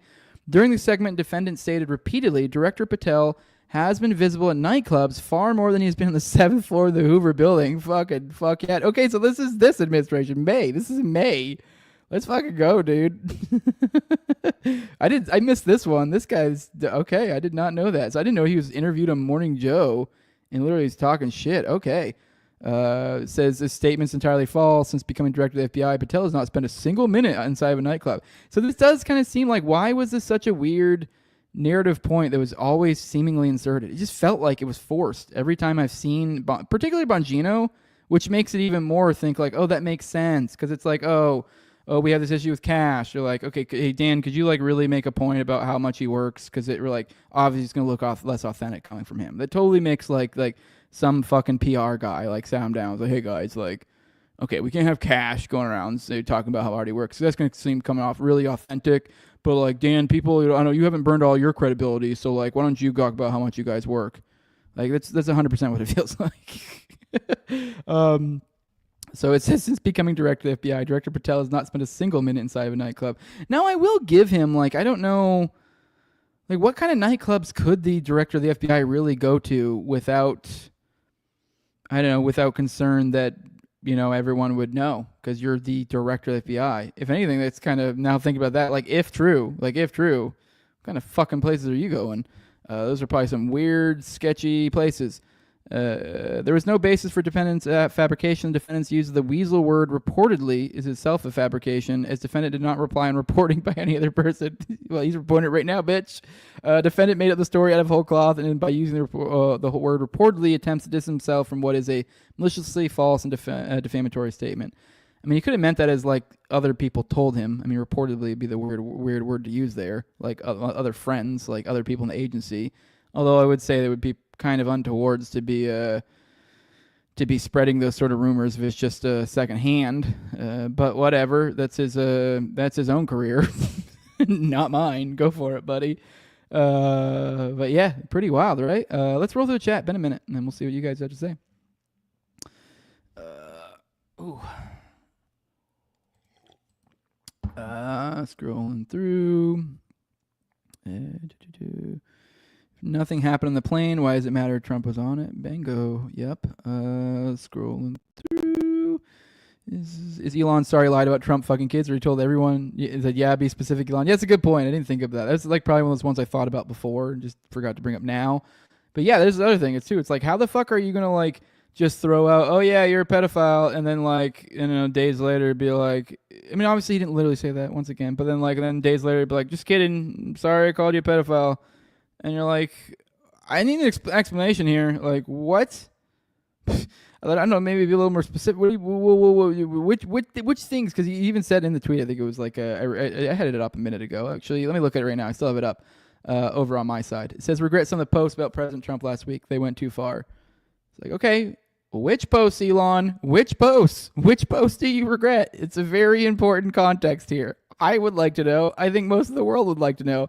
You should probably say, considering you just accuse the head of the United States as essentially being a pedophile. So, scrolling through. Yeah, the flight logs show that, so it's technically true. Yeah, that's why I said like it is. It is basically true. So yeah. The only question is how in the files he is. That's why it's like really the first statement he made was like, there's not even a lie. Like, oh, he's in the Epstein files, and that's why he won't release them. So it's the second part of it, and that's why he won't release them. It's like, is that really why? I don't like, even if he is in them, I don't know if that's really why. There's probably a million reasons why. So, yeah, Tom says there's without a doubt non-pedos on the Epstein list just for confusion's sake. I don't think Trump's a pedo just because my gut said so. I know he had said some weird, what was that? I was listening to something the other day, some weird statement he made. It was really creepy about, because I know everyone brings up he says the young thing about, there's that statement people always throw around about him and Epstein. But I always hear like the truncated version of it. I heard like a longer version of the quote the other day, and I was like it even comes off as even more weird. So I don't know. I mean, they have claimed to be buddies in the past. I mean, I wouldn't be surprised. And there's also reports that, like, I believe either Melania or one of his previous girlfriends was introduced to him by Ghislaine. He also has, Khashoggi's previous, which I know most of you probably don't even know who Khashoggi is, but he was another person clicked up with Ghislaine Maxwell's dad and a bunch of other, international, espionage actors. Khashoggi, so he was known for blackmail. And the yacht I'm referring to that Trump bought from him, was known essentially for basically being his blackmail yacht, like his party/blackmail yacht. It was known for having hidden cameras all over the place, and then Trump bought it. So it's like, it's a little bit weird. I don't know what he's doing with that yacht. I mean, I guess we can assume he just took out all the cameras and didn't put any of his own in, and there's no reason why he has business relationships with these people to such a degree. But I don't know. I know. I'm torn on it too. I go back and forth with when it comes to Epstein and Trump. What did he do? Like, what's going on? So I don't know. Jose, you seem like the type of guy who started a pedo hunting channel. I'd be down for that if I had the time for that. Jose speaks the truth. It may cost him a lot of money, and yeah, he speaks the truth fiercely. Thank you. Probably not a lot, but some. My parents love Bongino. I've told him for years he's a queer. Yeah, I've always thought that it's a super gay, fucking tough guy fucking thing. Yeah, there you go. Dude is way too, look at me, I'm a tough guy, did not guzzle cum. Yeah, exactly. It's like, dude, shut the fuck up. Like, I don't know. I mean, it just seems like super, like, I'm a fucking tough guy. And wasn't he like a Green Beret or something? So I guess there's truth to it, but it just feels, even if it is true, it just feels gay over the top. So Trump said he dated his own daughter. Who the fuck says that but a creep? I forget the specific quote there. I don't know. I mean, it's definitely a weird thing to say. I mean, I can maybe wrap around the idea of that, like, you're just saying that, like, well, my daughter's a nice girl. And, like, I understand how, like, any young man would be lucky to have her. Like, but, like, it's like, I don't know, maybe don't phrase it that way, weirdo. The media looked for the left so hard that Dan looked righteousness, or covered for the left so hard that Dan looked righteous. The psyop goes deep and hard because it's systemic. Exactly. Who are the 20 people who are watching but can't like? I'm going to fucking find you. A pedo hunting channel. You know what I'm going to create? I'm going to create a those who didn't hit the like button channel. I don't know. It's stupid. I don't fucking, whatever. I think Trump is clean from Epstein diddles. He was kept clean on purpose for curtain roll. Marty McFly. Exactly. That's kind of where I'm at too. Just the way he moves, he feels clean. Like, it almost feels like they're upset he's clean. It was almost like it was one who slipped through, and they're fucking upset about it. And that doesn't mean he's a good guy. It just means he's been smart enough just not to fuck children on camera. It's not really that high of a bar. Yeah. So yeah, exactly. I don't die he's a creep. I just think he fucks kids. I just don't think he fucks kids. I think he fucks barely legal supermodels from Eastern European countries, not 8-year-olds, probably. Yeah. So, but I'm completely open to be wrong. There are a lot of signs there that would be like, if I found out, I'd be like, not surprised at all. So, but I'm under zero impressions. Trump is a good guy, dude in his personal life. Yeah, exactly. I don't think many people are. You remember that guy who taught Trump everything was... Remember the guy who taught Trump everything is Roy Cohen? Yeah, who is literally... That was his thing. He was like a gay fucking Jew doing fucking blackmail. It's literally what he was. So... all right, let's get into another story. What else we got? Let's get into... I figured we'd just rehash some John Doe 2 stuff. Richard did a little mini thread, and Richard's been doing some great work lately. A lot of people doing great work. A lot of people, just a lot of great research out there. Wendy's been doing great research. Richard's been doing great research. Ken's doing great research. Got Vegas stuff. We got I'm just glad. I'm just glad to see this sort of stuff. But I figured I'd put a little bit of a spotlight on Richard. He's been doing crazy stuff right now. Literally, this is he's quote tweeting a meme here. He's saying autism level Rain Man. The original tweet was, which we're not going to go into. This is all the stuff he added, the specific files, everything. Just a complete display of the autism here. You can see, for the audio listeners, might be a little more confused, but you can just see like all the different caches and different files and this. Like he is, when I say he's the crypt keeper, I'm not kidding. But here's him then taking that, and then he goes, just kind of playing off it, joking. He goes, definitely 24 witnesses, 24 witnesses, definitely 24, 24 in the passenger seat, definitely 24. And he goes, Scott agrees, 24 witnesses, 2 to 4. More than 24. All of them saw him with McVeigh. Every last one of them. Let's go and play this. And yet every single witness, Kara, 24, 24 solid witnesses. Everyone who saw McVeigh in that yellow truck in Oklahoma City that day saw him with somebody else. No exceptions. There's no. And Danny Coulson, former Deputy Assistant Director of the FBI, founder of the HRT, on-scene commander at OK Bomb crime scene. 24 witnesses all saw McVeigh with somebody else. And also, I didn't say this earlier, part of why I'm driving this home is just to re-emphasize how important some of this the surveillance talk stuff we've had before. The reason why. Why do they not want you to see the surveillance footage? Why have they tried so hard to... Like, how is, it's... Like, this is a landmark case. The FOIA stuff going on with Trinity, this is landmark stuff. Like, I don't, like, every time Ken reports me, he says, I've never even heard of another one of those. Even the special master thing that they have with the whole fucking, witness tampering by the FBI. Like, all of this is like, they are bound and determined to not release that. And why? Why is that? That's because, in my opinion, John Doe 2. The only other alternative opinion that I can think of that holds merit is because also a video may show bombs not going off exactly as said. Because obviously there's a lot of people, myself included, who is very friendly to the bombs inside the building theory. I always bring up I don't at all hang everything on it whatsoever. If I come to find out, that was 100% just a truck bomb. That's what did it. Doesn't destroy any theories particularly that are necessitate that are like. It doesn't destroy any real, I don't know, whatever. It's not a big deal. Like, it's just like, okay, so that just means they didn't plant C4, whatever. Okay, like, or maybe some sort of other exotic, bombing type of thing. So whatever. But I mean, at the very least, I mean, it's John Doe 2. Either John Doe 2 or because they're fucking, you can see C4 explosions going off, essentially. Either way, not good. And why we're not seeing this footage. So. But the thing is with John Doe 2, less so with the bombing thing. I know a lot of people like to get caught into the bombing thing. It's almost like a thing to suck you into, to kind of be like a diversionary thing, because it's almost it does matter whether there was one or the other. It just seems like this like black hole that we'll never really know for sure, and it's so hedged up in expertise that unless you're like an expert, which then even then you can't really depart. You can't like implant your expertise into someone else. Like, point being is I don't think we'll ever really know like that unless we get surveillance tape. But we know there was a John Doe 2. So let's go on. The FBI's former Deputy Assistant Director, Danny Coulson, now questions the official version. On the day of the bombing, he was in charge at the crime scene. Coulson believes the FBI might not have caught everyone involved in the attack. We know there were 24 people that were interviewed by the FBI that said they saw Mr. McVeigh on April 19th with someone else, and they had no reason to make it up. They didn't have a dog in that fight. They didn't have any reason to make something up. They told the agents exactly what they saw, and the agents wrote it down. If only one person had seen it, or two or three, but 24 people say, yes, I saw him with somebody else. That's pretty powerful.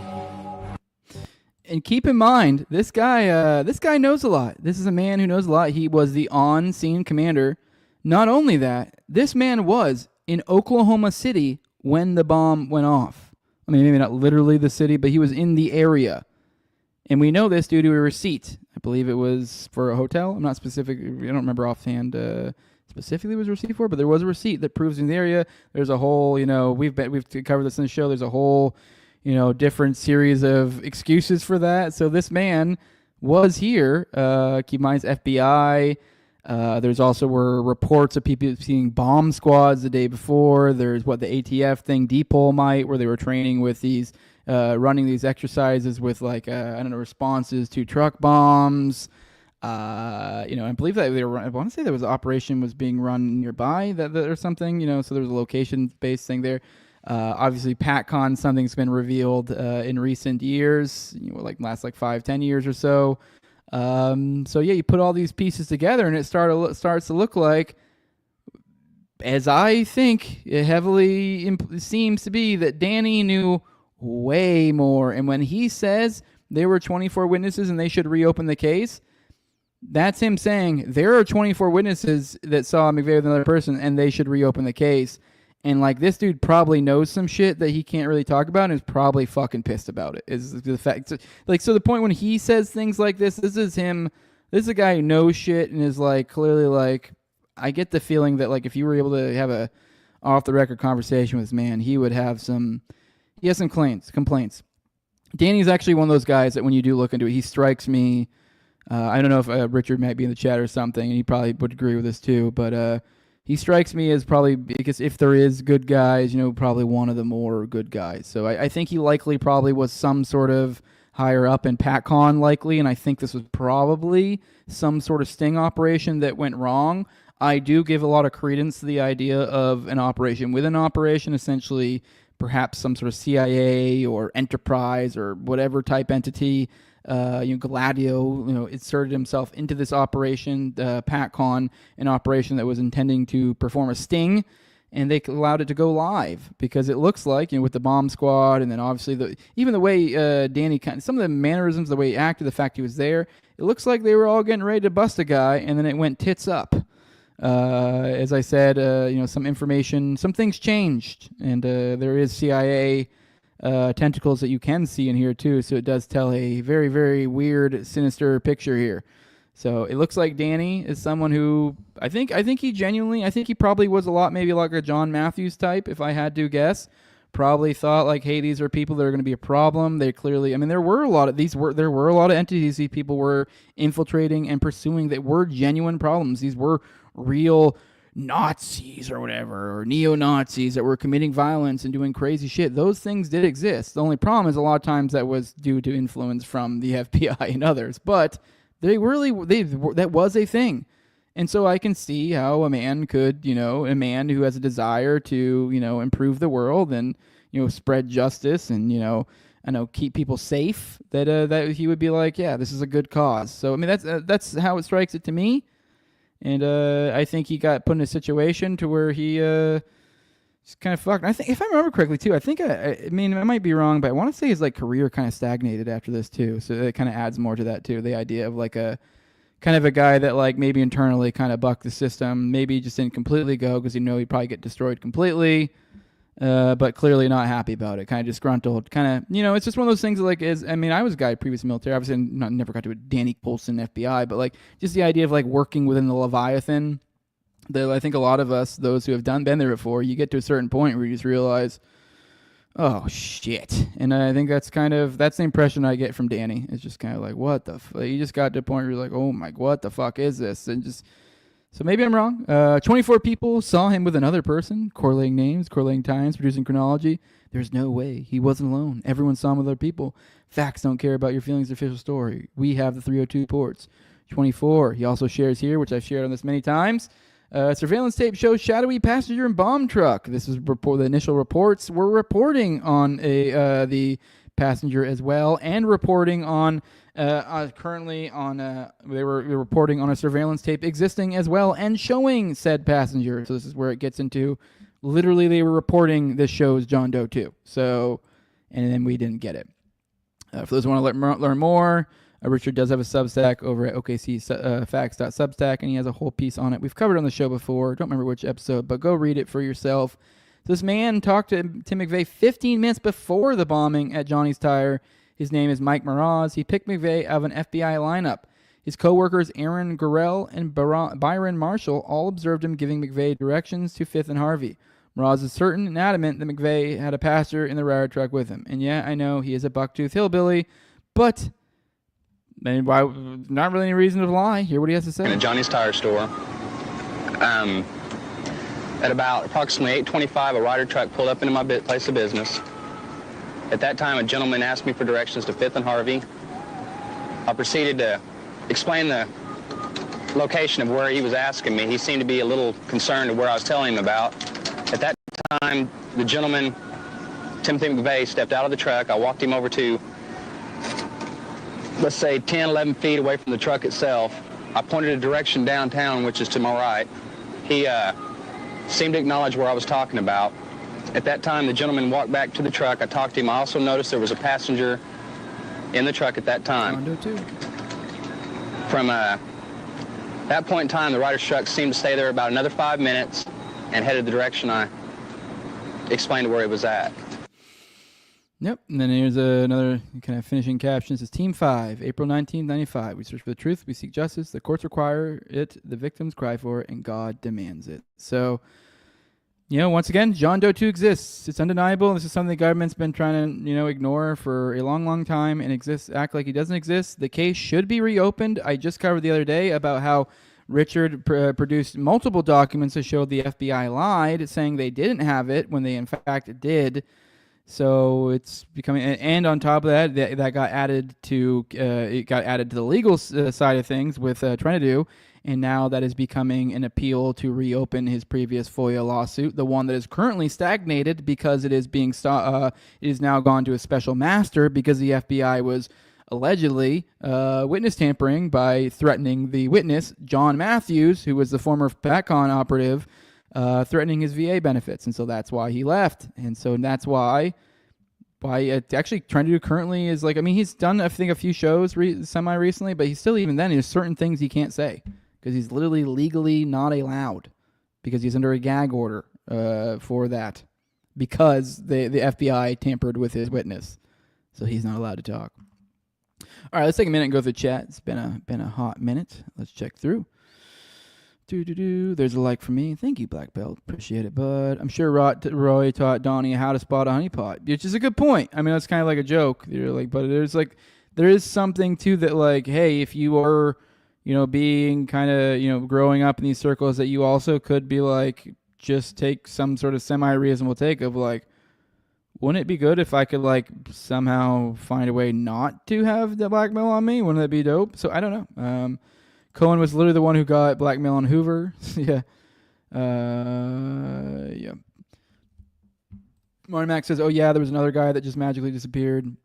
I'm not sure which one you're referring to. If you're talking about John Doe 2, that's actually, there's multiple John Doe 2s, so is my theory. But yeah. Scrolling through. My 14-year-old niece saw a picture of the building and asked how in the world could a truck bomb do that much damage, says Fire Pixie. Trust me, I get it. It's crazy. Back in the 90s, they had to explain all the fuel mixtures and ratios because most common folk had basic chemistry understanding. Now you can convince the TikToker aliens are coming. I mean, yeah, although I don't even know. I mean, there's a lot. You see, especially back in the old days, there was a lot of shit out there that were got covered up by very, very dumb explanations. So maybe it's just people weren't as...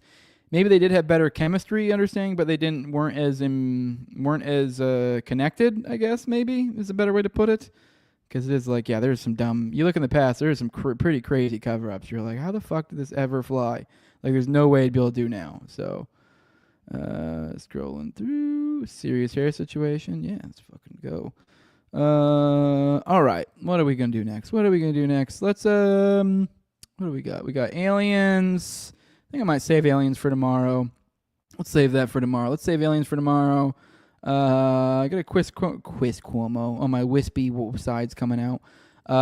Let's go into let's finish off with this, just kind of another ode to a friend. This has been one that's been in the old bookmark folder for quite a hot minute. This is I just hadn't gotten around to it, just because I figure this is an interesting thing that, whatever, this would be fun to bring up whenever, next time Sandy Hook or something comes up. But this is from the homie, and not that guy, at John Klebold. We still love you. We're still thinking about you, buddy. But this is from a while back. This is back in May, but this is saved in here just because I thought it was interesting. He says, I don't know what to make of the fact that it's undisputed at this point that Adam Lanza came from an organized mob family whose restaurant was featured in Woody Allen and Robert De Niro movies. So here you go. Wife refused to back Lanza, story of cash. So you can see here, here is Harry Lanza, who is Sex's brother, at the Bar Association building yesterday with his lawyer, Joseph DiRenzo. Says the missing wife of fish market racketeer Joseph Lanza refused in secret testimony before the Joint Legislative Watchdog Committee to back up her husband's claim that she got a $40,000 cash settlement from her first husband. It was disclosed yesterday. We talked about this before too. Part of, I believe it was his fish market racketeer. I forget the specific. It was some weird op going on, something to do with like trying to find Nazi agents or some shit in New York, something bizarre, and it was tied into the mob. I forget the name of the operation, but yeah, he was in that operation. That's kind of, I think, what they're getting at a little bit here. Maybe I'm assuming this is probably a part of it.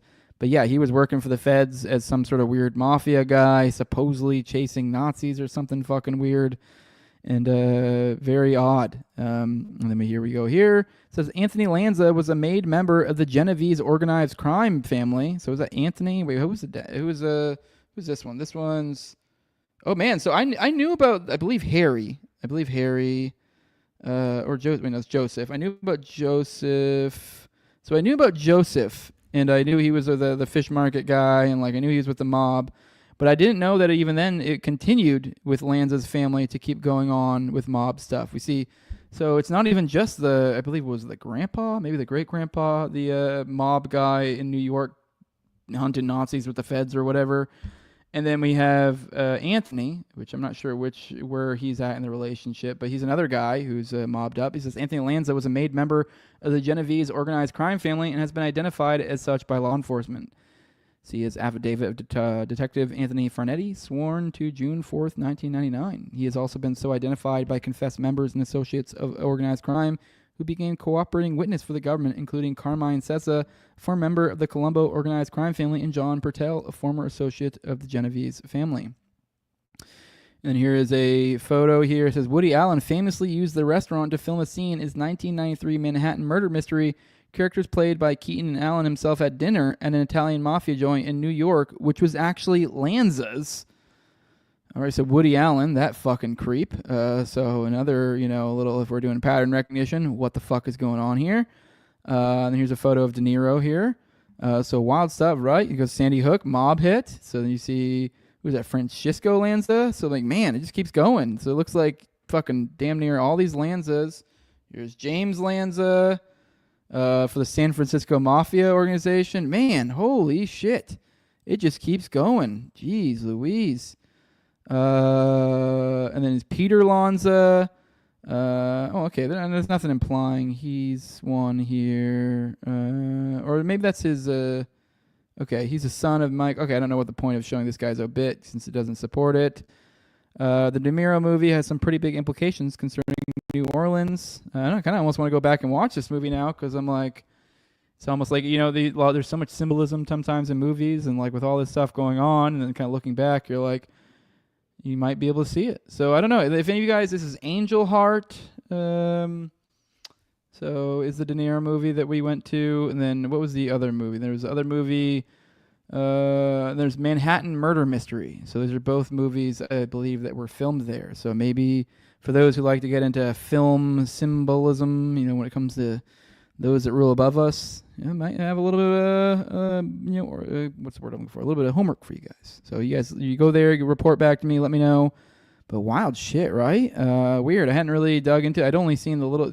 Because how I go through most of these stories, it just kind of proves my scene. I'm like, I want to look at that, and I just bookmark it. And I just kind of almost intentionally look away. Be like, I'm not going to... I usually don't even retweet, because I'll be like, oh, I'll do it later. That way you guys can find stuff after. You don't even interact. Like, bookmark it, look away, pretend I didn't see it, because I just go, that interests me. And so this interests me. So here we are, and that is super fucking interesting. So yeah, there's something there. There's something there. Something there for sure.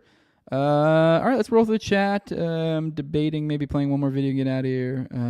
But yeah, let's scroll through. People are dummies. They sure are. We want aliens. I already X'd out of it. We'll do aliens tomorrow. We'll be in here tomorrow, I think 11 a.m. I don't see any reason why I wouldn't be able to. Adam Lanza, yes. That's the family we're talking about here. So Rise Liberty says no shit. So he was right in the middle of all the organized crime. Yes. I mean, like all these family members. So wild stuff, right? All right. This guy's talking about Utah for some reason. Nazis in New York was Operation Pistorius. Maybe that was it. I felt like it was a different operation. That doesn't sound familiar, but maybe I'm right. That just doesn't jog my memory.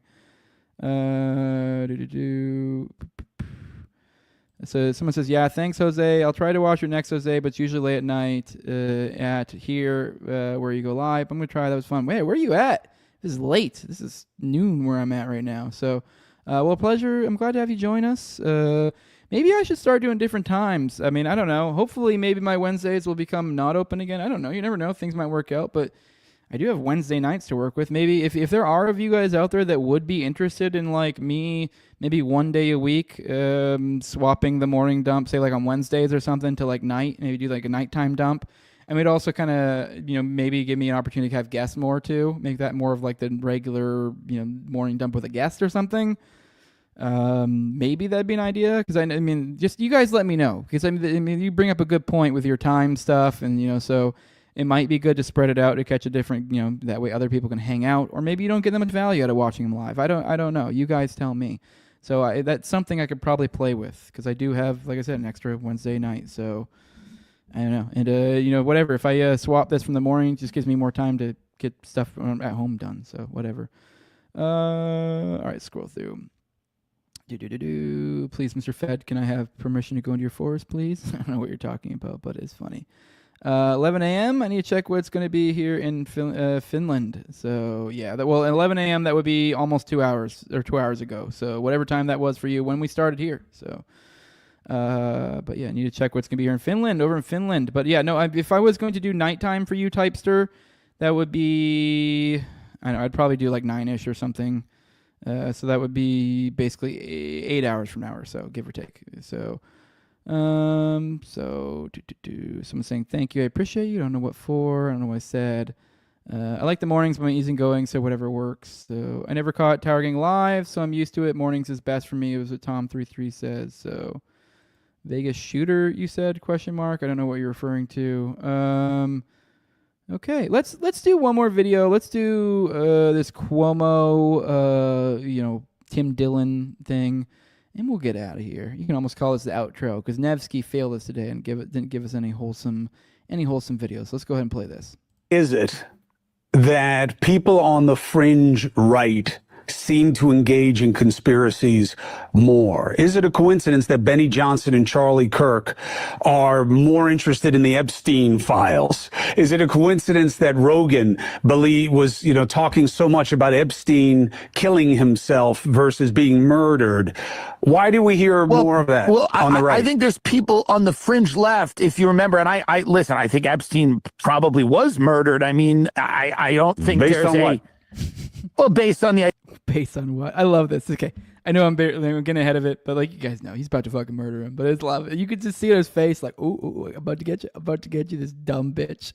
But props to Tim Dillon. He's been on fire lately. You guys are about to see what I'm getting props for. Go. Idea that the cameras went out and the guards fell asleep, and he had information on some of those most powerful people in the world, and his best friend, Ghislaine Maxwell's father, the Seymour Hersh wrote a book alleging that he was an agent of the Mossad, and they had what clearly seems like a honeypot operation, and that all of these politicians were on his jet. Like it feels like, again, just from an outsider's point of view, he was got a sweetheart deal for the first time he was accused and convicted of being inappropriate with a minor. And I don't know the exact terminology. He did a lot more than be inappropriate with a minor, but you have this intriguing, weird figure who's connected to all of these very powerful people and has an island where people are going to meet up with underage women, and all of these people are coming out and testifying to that effect.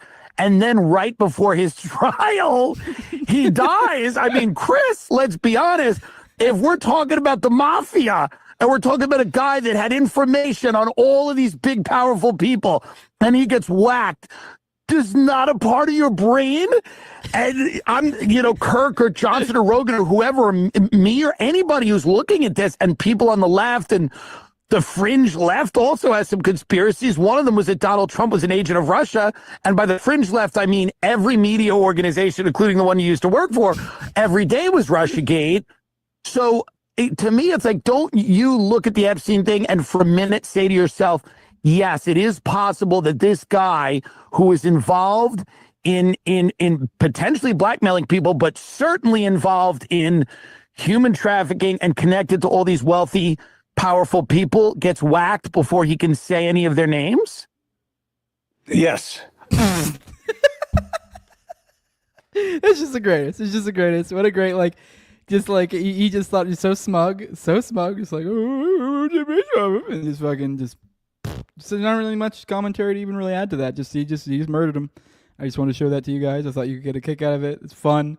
Let's roll through the chat. We'll do some plugs and we'll get out of here. Let's see what you guys would say.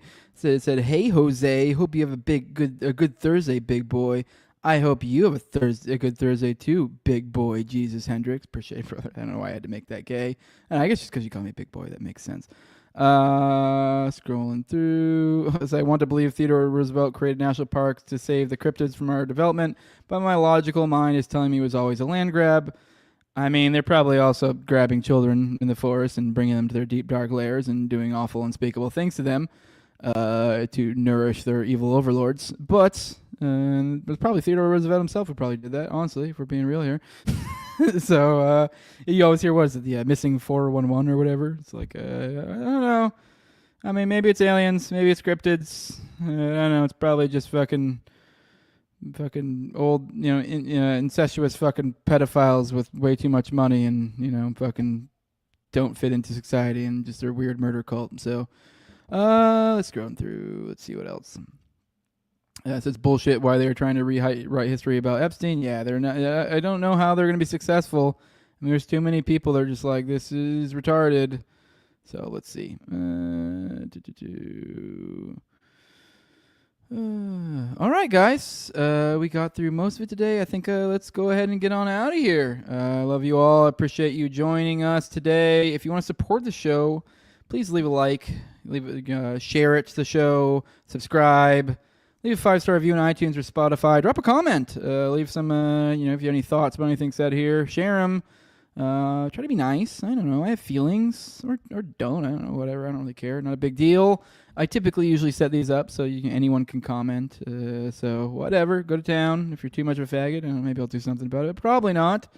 If you do want to, you also follow me on Twitter at TowerGangJose. So yeah, if you want to directly support me, give me money. Give me money. Patreon.com/NoWayJose2020. Lowest level's $2. That's where you get access to early episodes. I've been doing about 1 to 2 in a week these days. As I said, I do have an extra night, so who knows? Maybe I'll fucking add some here and there. But I'm trying to keep about 4 or so behind the paywall at any given time. So you're getting weeks of paywall content, also an ad-free RSS feed, and also you can get access to the pre-show and priority for the call-ins on me and Austin's weekly call-in show, Already Dead, which is on Tuesdays at 9:30 p.m. Eastern. That goes out on both of our platforms. And at the highest levels of my sponsors, I read them off every episode. It's a big thank you to them. I'm a co-host on Tower Gang, at Tower Gang Toad, also at ApprecatDs, at ZOVRECK, at _Infazil, Tim Tuttle, at John Klebold, And then Will Bell, delicious blueberry rabbit eye wine, a big fan of the show, Torme. And then Jordan Pearson. That, guys, we're going to go get out of here. Let me scan through the chat one more time. Much kisses, many loves. Thanks, Jose. Thanks. All this stuff. Thanks. See you tomorrow, I hope. Yeah, I hope to see you tomorrow, too. I hope it works for you out there over in Finland. Once again, if you guys are open to a nighttime one, it might be something, so let me know. Thanks, Jose, from Think Change Repeats. Appreciate it, everybody. Love you all. With that, we are out. Deuces.